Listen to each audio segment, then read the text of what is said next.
Yeah, I prepared a Tilly, I prepared a little just a little summary presentation for the welcome center, just kind of summarizing what we have. Is that okay to share? I think it'll be perfect. Okay.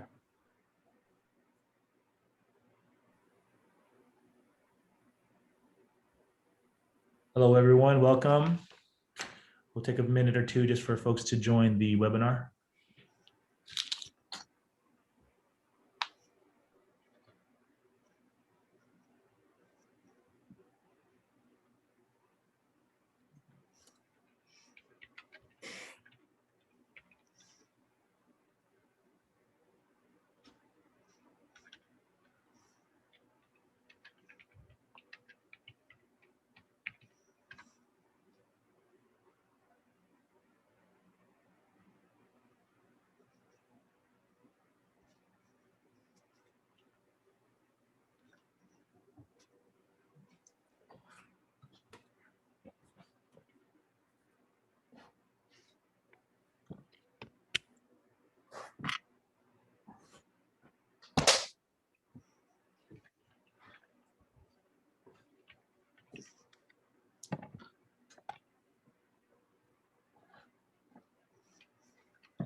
Are we getting many people? Right now, we have about 21 folks who joined the webinar. Welcome, everyone. Welcome, everybody.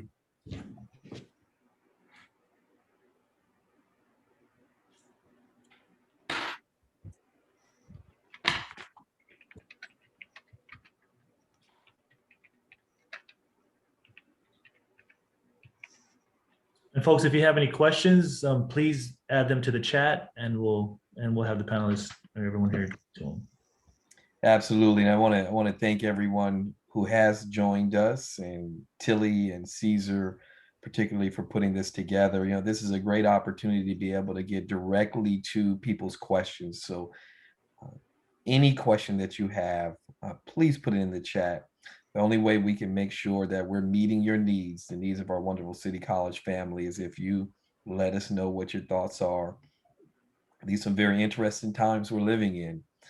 We don't necessarily have all of the answers, but if we don't know the questions, then we can't work toward getting you an answer. So please, if you've got a question, put it in the chat. And please make sure you share that this webinar is going to be taped and available for our colleagues who maybe didn't make it. Again, kudos to Caesar and Tilly and everyone who's here, John, Luke, Marciano, Genevieve. We'll be bringing in different people to speak as we assess what the questions and concerns are.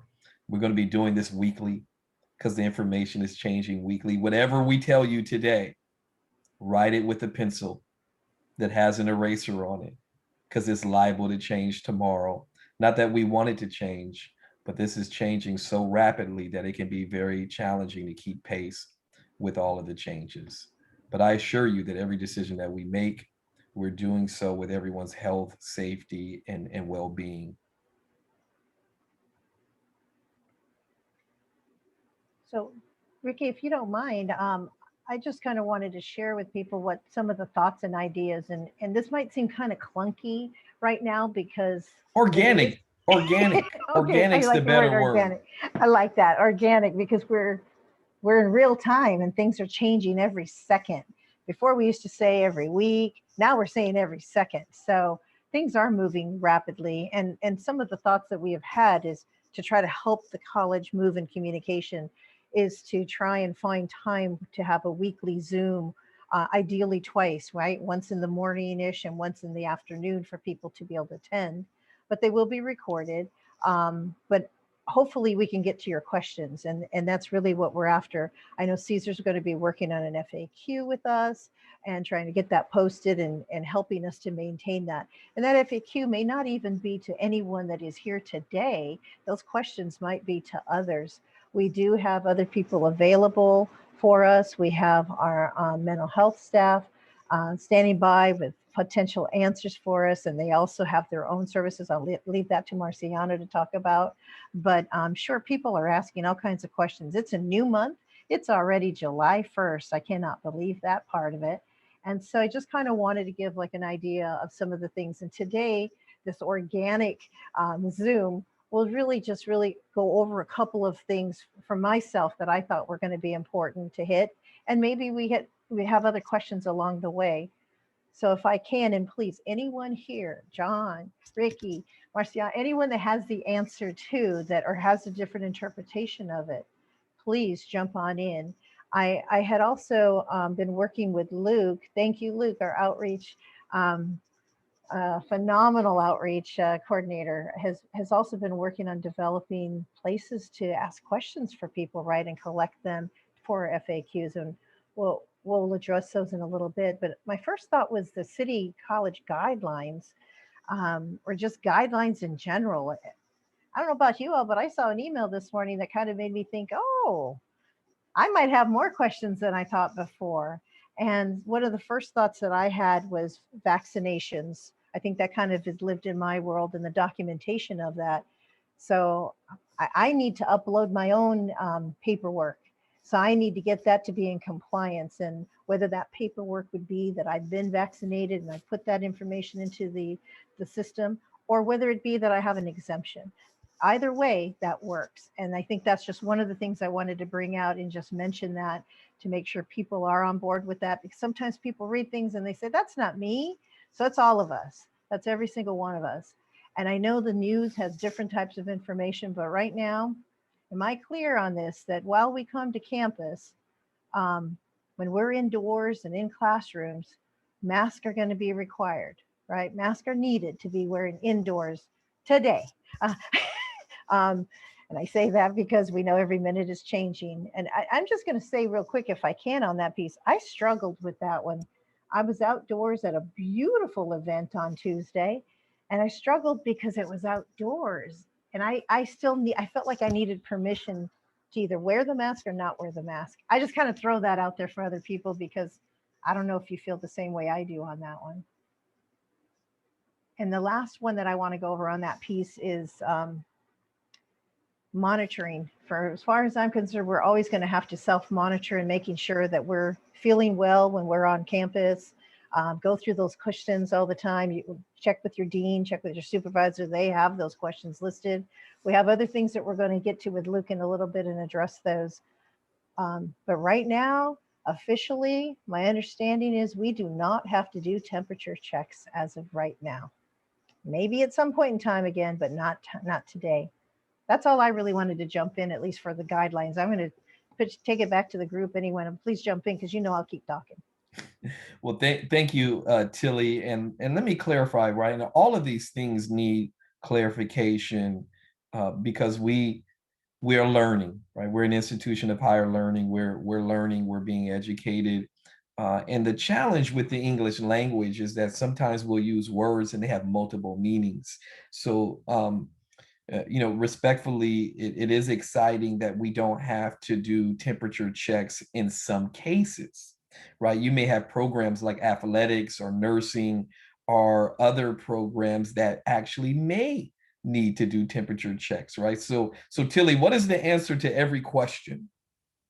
It depends. Yeah, so one of the things I learned in graduate school, and it drove me crazy, that the answer to every question is it depends, right? So what Tilly is speaking of is an email that was sent today. People are getting them at different times because of our email system and the sheer volume of employees in our district. Nearly 5,000 people are employed by the San Diego Community College District. And so you should have received, and if you haven't, you will receive an update from Greg Smith, our Vice Chancellor of Human Resources. Got a chance to meet Greg for the first time in person at Denise's send-off. And thank you for everybody who was involved in Denise's send-off. Today, I believe, is her first day at Grossmont College. So please send her, keep her in your thoughts. So a number of these things are really as it depends, right? So we will not, under most circumstances, not have to do temperature checks, but you'll still need to do a self-assessment at home. So that may involve a temperature check in some situation. Certainly, we want to keep everybody's health and safety at the core of every decision. So if you're feeling not feeling well, or if you're running a fever, you may actually need to do a self-assessment, or you will need to do a self-assessment at home before coming in to the office. And that may, in fact, entail a temperature check. The mask thing is also somewhat tricky. And I want to also assure you, in conversations with human resources, we're going to bring a national organization for conflict resolution in to help our wonderful employees be able to navigate these very murky waters, right? What happens if somebody comes in and they don't have a mask? Well, certainly John Parker will talk about the abundance of PPE. And matter of fact, I'm going to pivot to John Parker to talk about the PPE kits that we're going to make available for all of our wonderful employees. John, you want to talk about what would be in that kit and how the managers and supervisors can reach out to your office? Certainly. Thanks, Ricky. We have ordered, or will be creating kits. We have ordered the PPE supplies for these kids for return to campus, which will include new custom city masks that are on order and should be arriving within the next week. We'll also have personal sanitation dispensers that I think they're 1.5 to 2 ounces, and they have the hook you can attach to your backpack or attache. And we'll also have gloves readily available, in addition to COVID ready t-shirts. Is that the name of it, Caesar? COVID ready? Yeah, COVID ready. Campus ready. Campus ready. Thank you. Campus ready t-shirts. So please, managers and supervisors, any kits, a request for kits, please forward them to me, and we will have them delivered to your respective departments.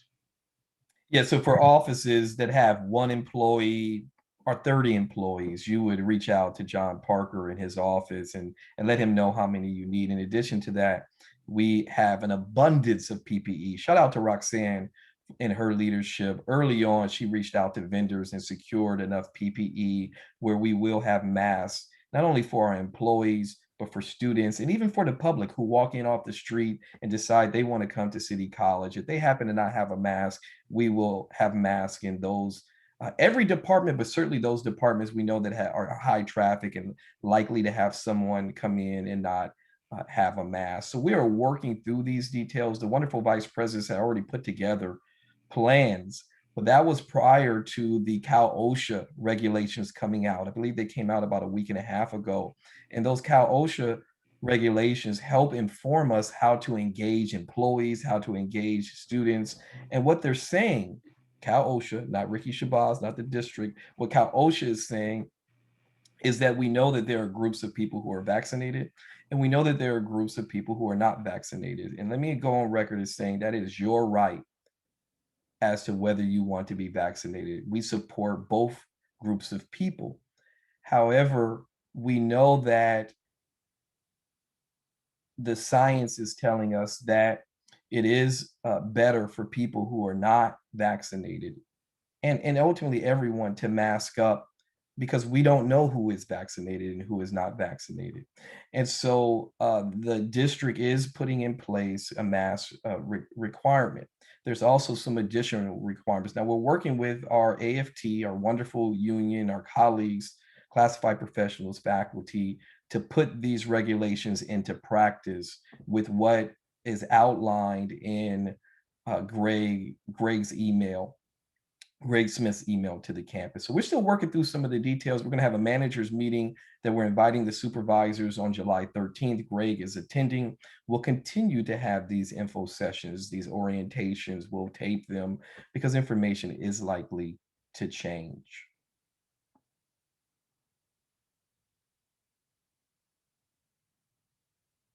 I do see a question that had been texting me, and as well as some in the chat that had been asking about, now with the reference to Vice Chancellor Smith's email, are we open?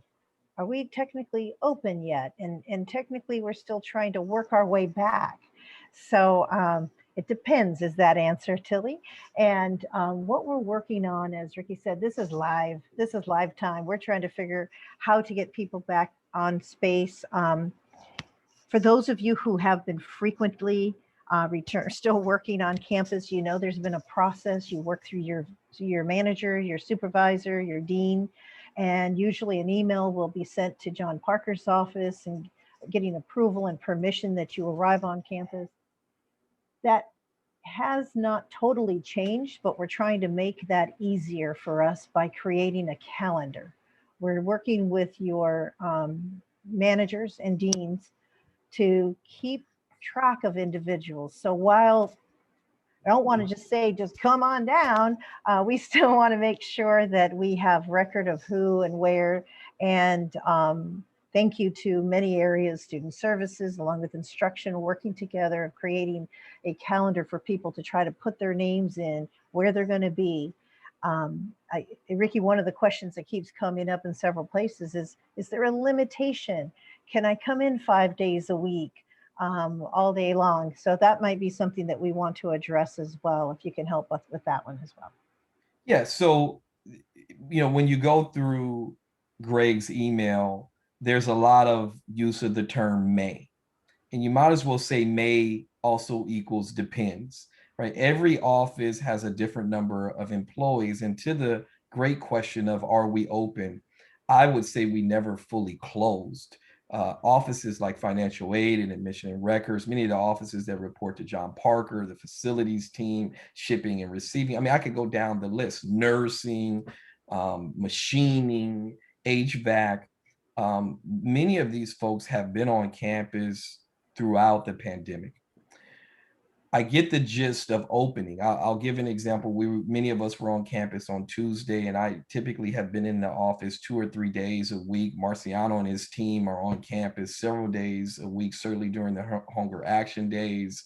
Many people are on campus helping students, library staff, Eric and Sean. I mean, I could go down the list of people who have been on campus throughout the pandemic. Every day that I'm on campus, there is a student or a family on campus trying to get help with admission and records. Shout out to Luke and Genevieve, the best duo, if I could say, in outreach that I've ever met. The outreach team have been helping, admission and records have been helping, financial aid, our counselors have been helping. So we'll phase in terms of doors actually being open, and it may not even function that way. We're looking at different options, and so we'll work through those options.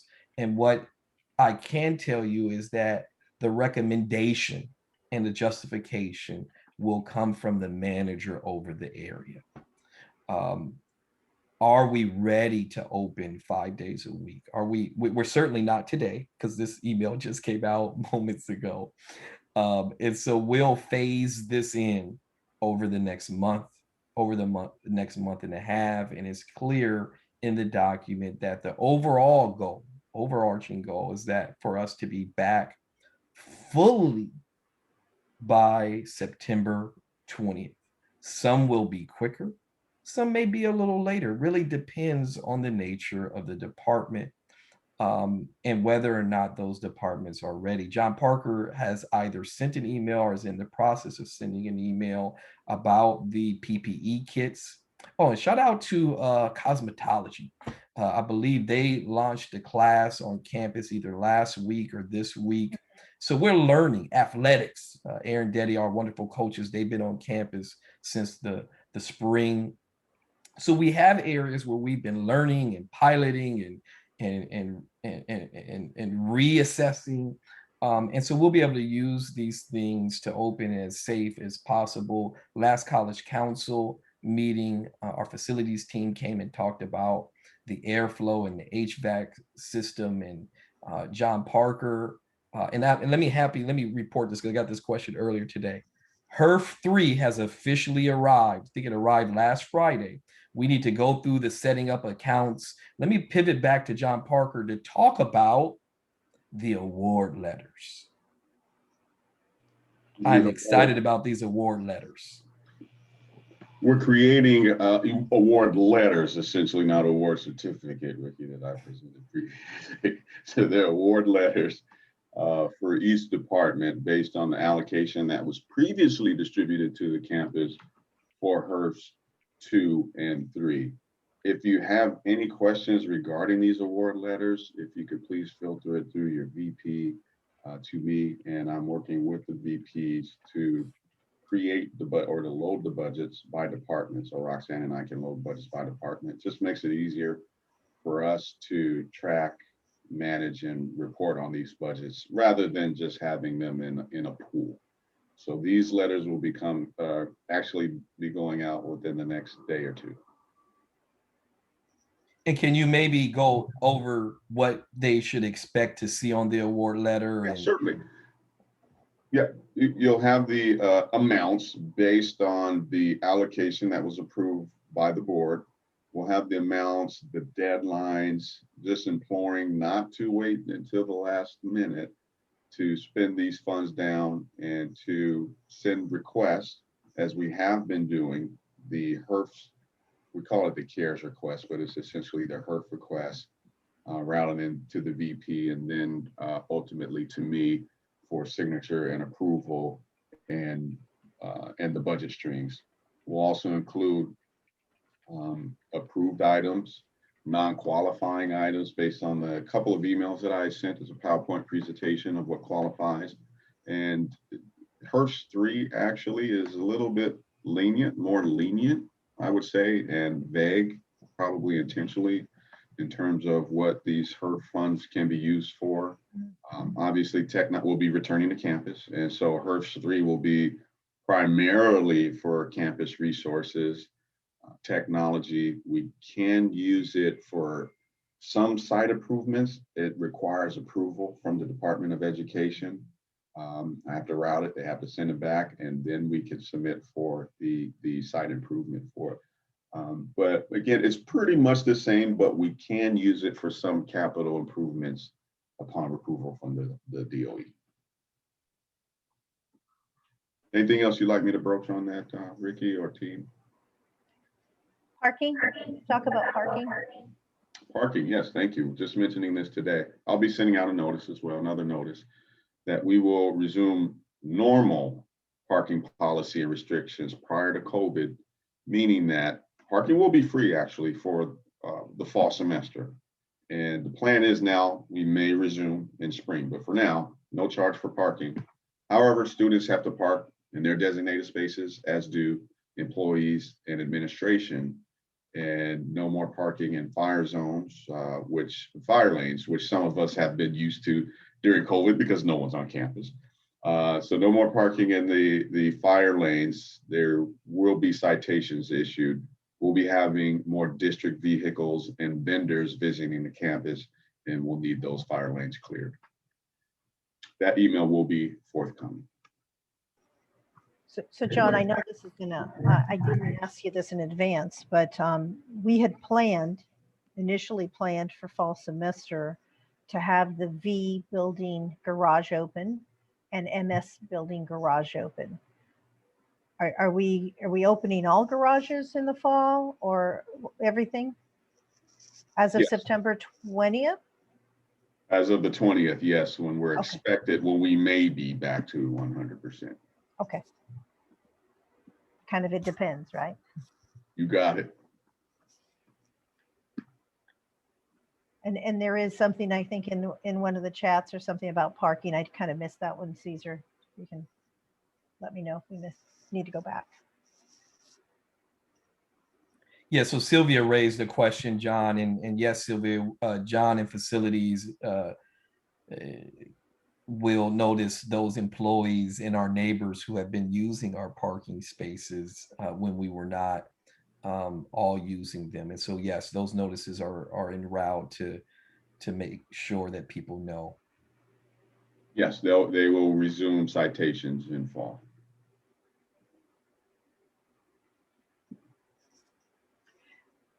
And I keep seeing a couple other ones that pop up. And then I'd like to also send it over to either Marciano and then Luke, maybe talk about some of those student services things as well. But people still asking, I just want to make sure for clarification, because sometimes have to hear it more than once, right? So does that mean I still have to get permission to come on campus? Well, right now it's July 1st. And right now we're just trying to push through. I think right now for me, I'm just trying to get through the July. And for July, it's summer. And it's, I'm just going to put it out there like what we've been doing with these long emails to John and the deans. It's been a lot of work. This calendar we're trying to get done and trying to get out to you by Monday, if not sooner. Most of you have already probably been talking to your managers about giving the dates. We're just trying to get all that information so that we can give it in one place to John in his office. That way it also helps them to know, oh, people are here and the AC needs to be on. Oh, people have been here. Custodian needs to go in those areas afterwards. So it serves several purposes, and it also helps us to keep track of where people are right now, and not in the way that we have been with those emails every single day, and John and I trying to rush through to approve people. So it depends. It's still kind of that answer. It really, we're still trying to get that information. We're just going to do it in a different format. And right now, the best you can do, I've already received certain emails from people that are wanting to be on campus today and tomorrow. And so do the best you can. Send me that email if it's in my area and I'll push it through. For now, we're going to come up with a more efficient process. And So before actually, that answer was Marciano, yes. yeah, before Marciano chime in, let me just try to surmise what Tilly is saying, and that is each of the vice presidents have been requested to put together a schedule of when the offices are going to be open and which days. Once those things are signed off on, which will come from your supervisor or your dean, then at that point you won't need to request permission to go onto campus. But right now we're trying to get that data from every area of the campus. John Parker is going to send an email that, in working with Caesar and Kim, to have signage on the doors for which offices are open at which times. Once we have all of that ready to go, which is going to take a little while, a couple days or so, then folks will no longer have to request permission to enter the campus because we'll know what hours offices are open, and that information will be disseminated across the campus so we all have the information. Marciano, I want to publicly thank Marciano, who's serving as the designee for the vice president of students while the recruitment is underway for an acting and the permanent. But Marciano, you want to provide an update what's going on in student services? So I know that Luke is going to share a little bit about the welcome centers, because that's probably the one thing that's the biggest thing coming out of student services that folks have been asking about, is how these welcome centers are going to work. But as Ricky and Tilly and John have mentioned, in terms of for student services, we have all of the walkthrough information that folks have submitted. We were able to provide Dr. Parker some of that information in a compiled way, and so we'll be working through to make sure that offices are ready for folks to return when that time comes. And I know that we've been working with a plan with the other VPSSs to establish a plan to have certain offices in student services, primarily admissions, records, financial aid, accounting, all ready to go, so that we can start serving our campus and our students, even though we've already been doing that, but in a more formal way. So with that said, I know that Luke wanted to share a little bit about the welcome centers. Yeah, thank you, Vice President Perez. Thank you, everyone, for having me out here today. I did want to backtrack a quick second about the Q&A form. We have been developing a way for us to really, field your questions, thoughts, feelings, concerns. And sometimes we understand that, like, being in a live environment, it could be challenging in order to type it in and everything. So sometimes it's nice to sit with something and then type it in and then get it to us. So we did develop this Google form. We will be sending it out to y'all. So we do have a couple different spaces where you can kind of share, different thoughts or questions that you have for us. And then in this session on a weekly basis, we're going to be able to address those for you. So it's going to kind of a cool way for you to have it, go through it, and then in the session the following week, we'll be able to address the questions. On the second page of the form that I will show is going to be a FAQ section where we'll have commonly asked questions with actually a response to it based on what we gather from week to week. And as Dr. Shabazz and Vice President kind of Chavez discussed about, these are fluid things, and a lot of times these are forever changing. So we'll do our best to update these to make sure that you have the most up-to-date information in this form. And then you can also have a space right here to ask a question regarding that specific FAQ if you want to bring it. And we definitely appreciate it too, because even, looking forward to the welcome centers, some of the feedback we got from the groups and meetings that we've been to is kind of what drove our mindset and our plan kind of moving forward. So it's been a tremendous opportunity to connect with our community in that fashion, and it's really helped us shape what this welcome center vision can definitely be. So knowing that, I'll go ahead and jump into the welcome centers, and I did put something together so we can visually see it, because sometimes I'm a visual learner. So really, for the welcome centers, we have two distinct welcome centers, and the first is being student services focused. Now, kind of diving in, the location is definitely up for discussion and debate. I think there's lots of different potential areas that the location could be. I was thinking, I know if I was a student and for some reason I was able to get to like the third floor or the second floor student services, and if we had a welcome center all the way at the ground floor, that's a long distance. So what could we do to potentially have, multiple locations to make sure that we're really meeting the students and putting them in the best situation to feel comfortable and successful in that. So the location is definitely up for consideration. But just to create one distinct thing is that the welcome centers is not just for our students. It's a place for everyone to be welcome, whether it be prospective students, current students, faculty members, staff members. It's a place for everybody, and it's going to kind of be a great way. And really, we want to make sure that you all know that this is definitely up for discussion. So if you have a suggestion, have a thought in it, please send it forward, and we would definitely take it into consideration to help shape where we want to have these locations at. Now, after that, identifying the location is going to be very, very important for us, and we definitely do that. Huge shout out to Kim, Caesar, and even Vice President Chavez for supporting in this endeavor. We're actually getting canopies, big flags, so they're easily identifiable, some bright, fun colors. It's going to be great. So it's going to be an awesome thing, as well as tablecloths. So really, it's not just this real serious kind of welcome. It's like we want them to feel welcome in this environment, and having that, we definitely want students to feel like they're welcome. It's a great environment to be in, kind of setting that tone from the start that we're officially welcoming you to San Diego City College. So this is going to be something that's also going to be prevalent for students when they're being welcomed to our campus at our centers. Moving forward, hours of operation, and this is definitely brought forward by a lot of folks, is we want to make sure that these centers are open when folks and offices are open. And obviously, kind of what Dr. Shabazz discussed, Vice President Chavez, and even Vice President Perez discussed, we want to make sure that we're aligning with student services and making sure that if the office is open, we have set times where these things, different places are going to be able, we want to make sure we have folks there so we can properly support them, triage these students, and make sure that they're prepared for taking that first step into going into an office. So that's something that we're really, really, really aiming to do in this moving forward.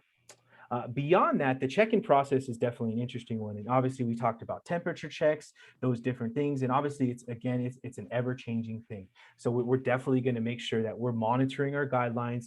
And really that's what it is right now, but that may not what it be next week. So one thing we're able to do is really connect with Dean Deddy in athletics and exercise science. And he provided some great insight on the SWAY medical application. And this is a tremendous application that I've kind of been able to kind of look at and view. And it's a great way to provide students, faculty, staff with a pre-COVID screening, how we interact with that. Obviously, more details do need to get worked out. So this is something we're definitely leaning towards doing. And the great thing about it is that it's really individualized. So each one of our locations can have its own special code where folks can kind of check in. So which kind of makes it really cool that way. So it's easily monitorable. Now, the thing I really like about this that I noticed in the app was that students can actually check in prior to coming to campus. And if a student or a staff or someone is frequent to a location, we can actually send them a notification to fill out the form prior to a certain time. So there's lots of potential with this application. We're still obviously need to work out like how we're going to do it, what this looks like, the behind the scenes, but we're definitely going to be tapping into our existing infrastructure on campus, like athletics, to make sure that we're using this app to its most optimal level. So definitely coming available. And one concern that definitely got brought to the table is like, what if a student doesn't have a device, doesn't have internet connectivity at home? We also we do have iPads that we'll have available, and obviously we'll have like cleaning wipes and everything. So students will have the opportunity to check in on one of the devices that we will have at the Welcome Center.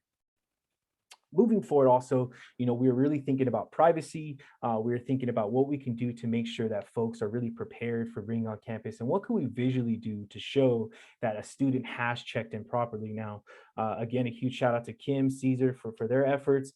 We developed this sticker, as you can see on the screen. This is the actual sticker. It is 4 inches in width, so it's kind of great. It is going to be super visual, even with the color. So we will have a sticker, because we thought about putting names and different things like that. And although it could be very, very detailed, in regards to privacy, different things like that, we definitely wanted to be conscientious of that. So this is the system and program that we have right now. And that's not to say this is the end all be all, but this is kind of what we're feeling in this current moment. And obviously one concern that did get brought was the idea, like, what if the student just changes the date or changes the number? So as of today, July 1st, the plan is to write out the full date, as you can see there on the screen, to kind of hopefully maneuver that. And that way, we can't just reuse stickers, and that way it's kind of just a fresh check-in. So this is the system that we'll be using as of today, July 1st, 2021 at 12:35 p.m. So keep in tune. It could definitely change. So just a quick heads up on that.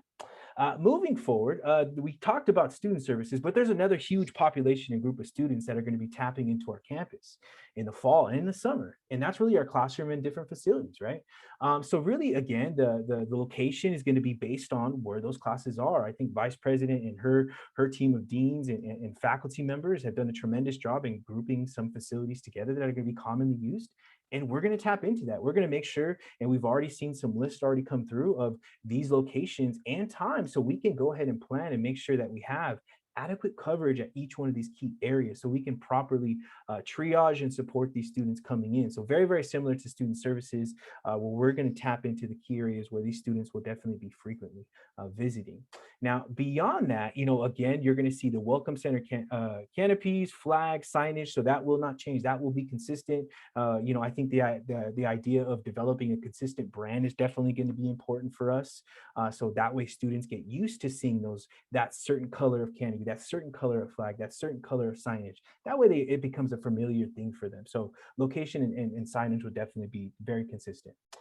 Beyond that, again, hours of operation would be when the classes are. I mean, if there's a limited pots of money, we can probably have someone all day, but we want to be intentional about when there's classes. That's when we want our folks there. We want them to be there, being able to support.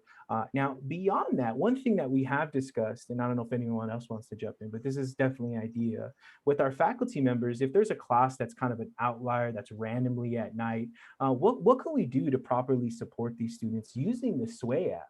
To see what we can do to have faculty members participate, to where they can check in via the Sway app, to where they can see in the class roster for that specific number in the Sway medical app, all the students that checked in on a daily basis. So we're really looking at that to see what we can do to really strengthen that process and making it a real easy one, not only for the students, but for the faculty as well. So we're definitely exploring this and really solidifying that process, but more to come on this. More details will definitely follow as we're able to tap into different folks in our campus community.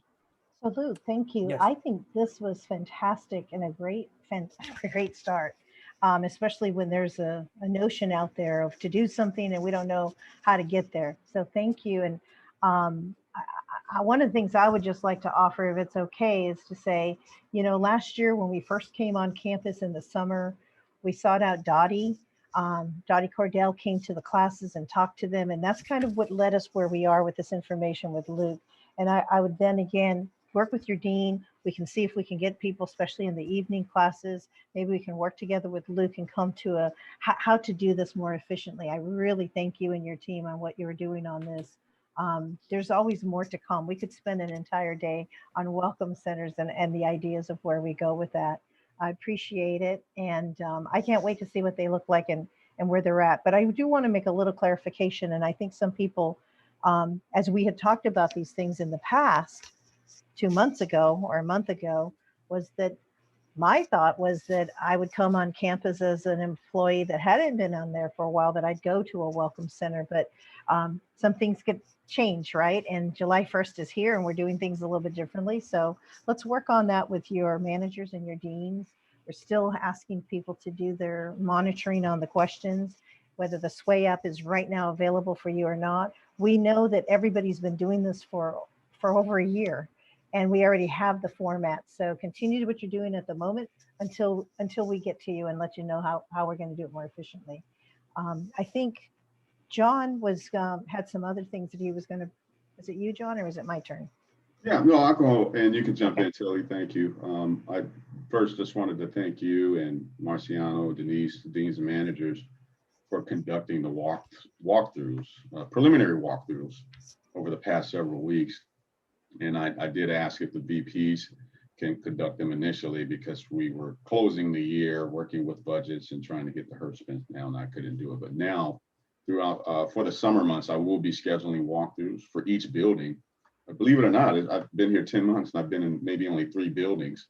So based on the feedback that you guys have gleaned from the questionnaires and from your walkthroughs, I would like to conduct separate walkthroughs by myself. However, I'll be scheduling them throughout the summer, and I'll be inviting deans and managers so you can walk through with me as well.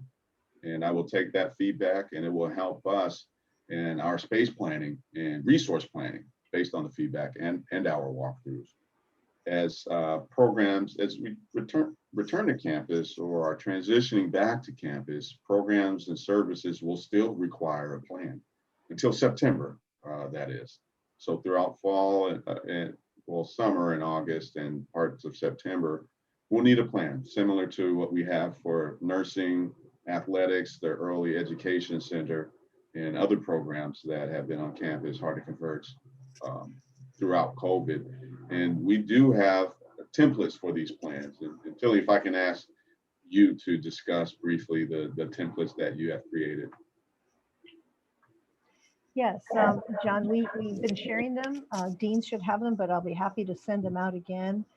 Thank you to all the programs who've been submitting phenomenal plans.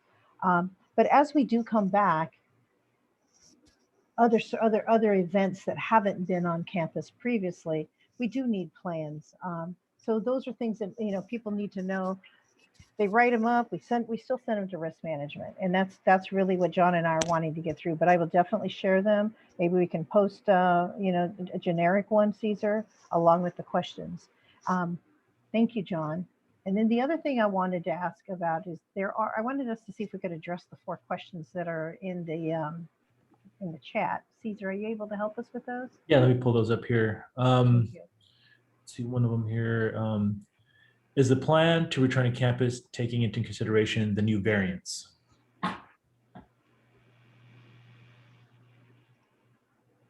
So I don't mind answering. Personally, I think we're following CDC guidelines. We're following our county guidelines. And honestly, at City College, we're actually even a little, we're still following the distancing, right? The social distancing in the city. We have all our classrooms that are face-to-face and hybrid in the fall have taken into account social distancing. And we are not, every class is not on campus. We have the largest classrooms are being utilized. I believe we're utilizing the mask. We're trying to get everyone that believe in and want to be vaccinated or not, that they follow those guidelines that we're providing. So I guess for me, I have a little trouble to say that other than say it depends, because we are really at the point of offering everything we can in a safe manner to come back to our campus. But I think Ricky might want to jump in on that one. Sorry. You think I would have mastered the mute button in almost a year and a half, but I haven't. Sorry about that. I assure you, we are paying attention to the data and the research. What I viewed thus far indicates that the vaccines that are being administered are up to about 90% effective on the variant, but that could change. So we have to all be willing and able to pivot when or if this changes. I actually literally just brought up the data for San Diego, And the data as it stands today indicates that the levels for COVID in the San Diego area are at levels prior to March 2020. Yes, that could change, and when it does, when or if it does, then we will change. But at the moment, we are following the Cal OSHA guidelines, which indicates that some level of normalcy is able to be put into place, allowing individual organizations to determine mask guidelines.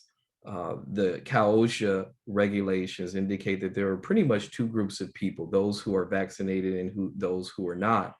The relatively large number of people who are vaccinated are actually creating herd immunity for those who are not vaccinated. And let me go on record that I am not taking a position one way or another. It is absolutely your right to determine whether you desire to be vaccinated or not. But given the available data on those who either are vaccinated fully, who intend to be vaccinated, or who have at least had one of the two shots for the vaccines that require two shots, indicate the ability of mask and returning to some degree of opening based on Cal OSHA, which governs how we engage with employees. I see the next question, which has to do with what kind of help or priority for staff or faculty who have childcare needs. And I'm not going to just say childcare needs. I'm going to say many of us are taking care of pets, loved ones, community. We give the discretion to the manager, the supervisor, to meet with and discuss those matters on a case-by-case basis. As a college, we believe fully in educational equity. We believe fully in social justice. And so this is not a unilateral decision that says effective this date, every single person has to be back. It does say that the discretion will be discussed with the individual person and the individual manager.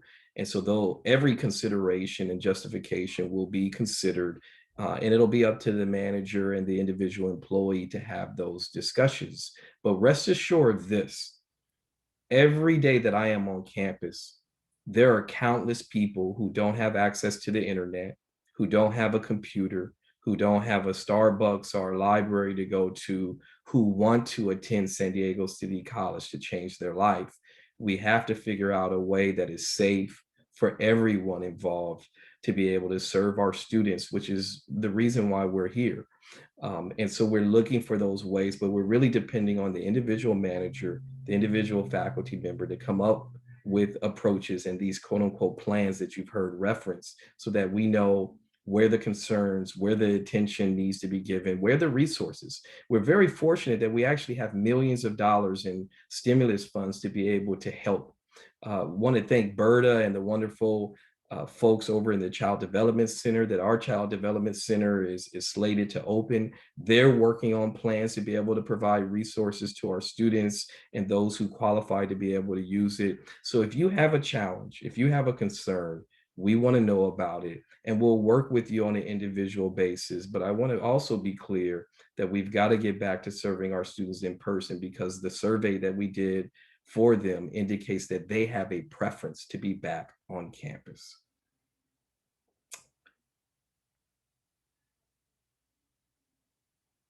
The next question is in regards to September 20th. Will faculty and staff be expected to be on campus full time, or does that mean offices? What that means is that we are trying to get back to what operations look like prior to COVID. And that means serving students in person. But we also know prior to COVID, we had online classes, we had online services. And so it means offering an array of options depending on the manager, the supervisor, the department. So I'm hesitant to make a blanket statement saying, yes, 100% of the people need to be on campus. Well, the reality is before March of 2020, not everybody was operating on campus then. We had online classes, we had online services. And so it means that the individual department that just as the letter says, that you may be requested to come on campus, committee meetings, commencement, things that would traditionally happen on campus. It means that they would be in place fully as possible. And I'm gonna turn this next question over to Tilly. Not that I couldn't answer, I just want to share the wealth. Is there an official reason? And I'm also going to ask that people use the chat from here on out, because it's hard to manage the chat and the Q&A. So we're going to answer 2 more Q&A, then we're going to shift back over to the chat if you would. Is there an official reason a staff or student member would be exempt from wearing a mask? And if so, how will instructors be made aware of it? Thank you, Ricky. So one of the ones, I had this discussion yesterday, I think John was with me in the morning, the COVID meeting. One of the questions came up, and especially when we have some of our athletes doing this strenuous work that they do in running, and it's really difficult to, like a cross-country runner, to try to wear a mask and try to take some deep breaths with a mask on your face. So those are the types of places where some of those exemptions, where the faculty member would have been aware of it in advance. I think that's what the question was. And if anyone has questions, I think those are the things that we just bring forward. And if they're not sure, we find out. You know, everything is still in process. And I know, like, when am I going to find this out? It was just this last week, Marciana, wasn't it, that we just received our student exemption forms, I think, that for the vaccine. So we're all trying as fast as we can to get the processes together, to move with everyone. So please just hang in there with us. But the questions are great to have. Those exemptions, the one that I'm aware of right now was under athletics. And it wasn't us imposing on the instructor. It was more of the program asking for that request. I did that just the other day, Tilly. I was in the T building and Ricky called me to his office, and after scaling 5 flights of stairs, I had to take my mask off. But you're right with that, with athletics. It's just, it's all relative. Yeah, so Dora, thank you for the question, Dora. And again, I'm going to ask that people use the chat and not the Q&A, because we want to be able to get back to the chat function. People are putting questions in both the chat and the Q&A. And I think one of the things we'll learn moving forward, Caesar, is let's turn off the Q&A for these so that we just have the chat. We don't have to pivot between the two. Dora, I know that we all looked toward the science now that Florida has operated fully open several weeks unmasked with no death tolls. Can those of us who rely on oxygen, we all rely on oxygen, Dora, to properly function, work without a mask? You know, again, that is going to depend. Right now, there'll be a mask requirement in place, but Dora, you have an office. So if you're in your office and there is no one else in your office, your door is closed, you absolutely can take off your mask. But if you're in proximity to people, and depending on how many people in your office have and or have not been vaccinated, there may still be a need for people to wear masks. And I think that is something, Dora, that you and Megan should take up based on the individual setup of the admission and records office and how many people are in close proximity. You know, in admission and records, you're going to have people walking in who just decided to be a student that day. They're likely to walk in with a mask. They're likely to walk in without a mask. I assure you that John Parker is going to make available masks for every office who would like to have them, not only for the employees, but for people who walk in and don't have one. We are more likely to get the public, who we may or may not know if they're vaccinated, to wear a mask if we're willing to wear one. Otherwise, none of us want to be the mask police. None of us want to say, hey, have you been vaccinated? And so it's a good gesture for everybody's health when we're certainly front-facing those who we don't know if they're vaccinated, that we have a mask and politely ask if they would wear one for everyone's protection. Versus if I'm in my office, in the president's office, and no one's there, I'm not going to have a mask on. John walks in, I'm going to put my mask on, not only for my safety, but also for John and his family's safety. John may have a parent at home that has an ailment that while John might be vaccinated, and let's be clear about vaccinations, you can still contract COVID vaccinated and give it to someone who may, the vaccination may protect you, but you may have a compromised individual at home, and none of us would want to carry this forward. Let's also look at the available information, and that the rate is relatively low in San Diego, but we still want to do our part to protect everyone. And I think Marciano has something he wanted to weigh in on. And I know that our wonderful mental health colleagues are here. Leslie, looking forward to hiring a second mental health counselor, looking for that position every day. Marciano. Yeah, well, speaking of mental health, that's what we wanted to chat about. Is just wanted to remind folks that the Student Health Center, Medical Nursing and Mental Health, and DSPS are offering daily live Q&A sessions for students, staff, and faculty.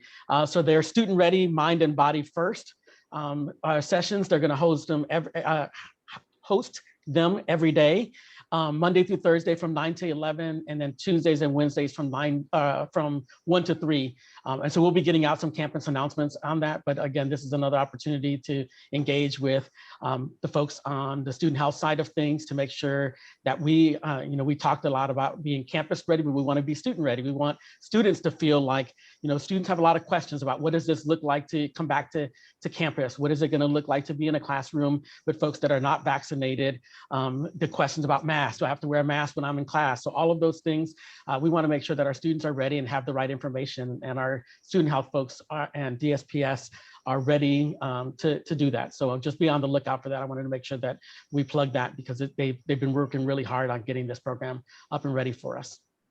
I want to say one more thing, Tilly, about the childcare piece, because it is real, folks. I have an 11-year-old. Many of you all have met my daughter this entire semester. When they went back to in-person instruction, it was only for 2 days a week. And so those were the days that I was in the office. I would drop my daughter off in the morning. Class started at 9. There was no before care. There was no after care. I would pick my daughter up at 3, come back to the office. And so I want to be clear. We know that parents have a very real challenge with whether or not their schools are open, whether or not their daycares are open. Communicate with your supervisor, provide the level of justification, provide the level of documentation. We are going to work with people. We are not dictators. We are a City College family. We're going to continue to work with one another in a very reasonable and effective and efficient way. I started working from home straight out of college. So I do realize that people can be efficient working at home. This is not about not wanting people to work at home.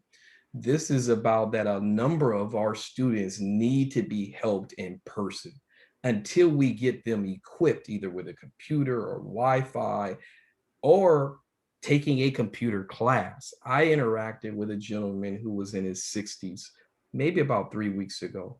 He came to campus saying he wanted to come back to school. He doesn't have a computer. He doesn't have Wi-Fi. And so I'm really appealing to all of the managers, all of our wonderful faculty, classified professionals, supervisors. Let's come up with innovative ways for our public who don't have access to these technologies that we are privileged to have, to be able to serve them in a meaningful way that keeps you safe and that serves our students. And Ricky, I wanted to follow up on that childcare. Thank you for that. One of the questions I think Genevieve had typed in there that she kept getting was whether or not our childcare center, make sure I get it right, Genevieve, would be taking any of our employee children on board. That's a great question that we're going to put into one of our, Luke, if you can help me get that into one of our Q&A, that we're going to go out, and I don't want to try to answer that. I'm going to go to the experts and let them answer that for us next week, if that's okay on that one. The other pieces I did want to follow up on, if I could, was a couple of things that Marciano had been mentioning about services and mental health, et cetera. And then I noticed that Leslie also was asking about, people are anxious to get back to their work, right? And working with students firsthand. I'm going to say, I think that's a plan, Marciano, and I would be happy to work with you all to come up with a plan that would go through risk management, how that properly would work and how that looks like. So Leslie, yes, I'm going to work with you all, help you on that piece. And there was one more I think that I received also was reminder. As anxious as people are, or excited as some people are to come back, not everybody has building access. Not everybody, they might have a key to their door, but they don't have a key to their front door. So please work with your manager, your dean, your supervisor to get placed on a process that we can make sure that you're not just standing there waiting for somebody to open the doors. And if you want to follow up on that one, Ricky, we're going to come back again. We're going to look for Caesar to help us to save some dates and times. We're going to come back weekly to just answer questions, right? Yeah, and I'm looking forward to it. We've had some great questions, and I assure you folks that many of us have already been back on campus. Many of us have had to work through the great questions that you are all raising. We may not have every answer set aside, but I assure you that many of us are ready and willing to get back to some sense of normalcy, seeing our students and seeing each other. I mean, when we had the drive-through commencement, people were hugging, people were elbowing. I mean, the synergy and energy of City College is in person. That doesn't mean that that same synergy doesn't exist online, but the vast majority of our courses and our services are set up in person for the populations that we serve.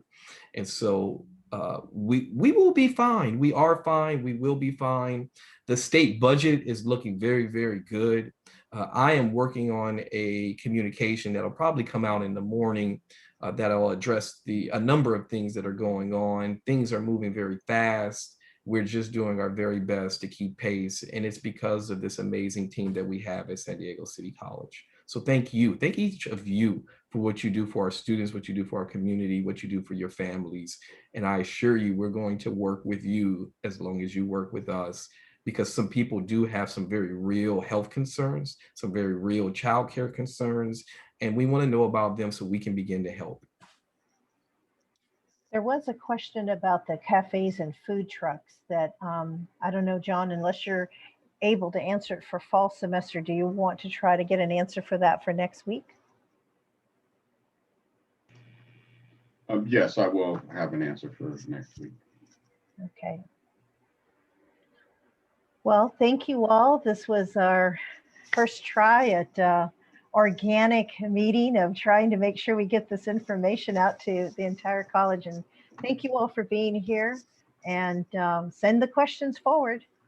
And can I ask respectfully, Tilly, and maybe you can put your email in the chat, if there's something specific you want to know in one of these, send the question ahead of time, right? We might invite some guest speakers to be able to come and address some of your concerns. So if there's something you would like us to talk in one of these sessions ahead of time, shoot us an email so that because if you're thinking about a question, there are others who would want to know the same thing. So it would help us ahead of time if we knew what part of this reopening piece and opening piece you wanted to know. The child care, let's invite Berta to the next. Let's invite Berta to talk about the child care center in the next one.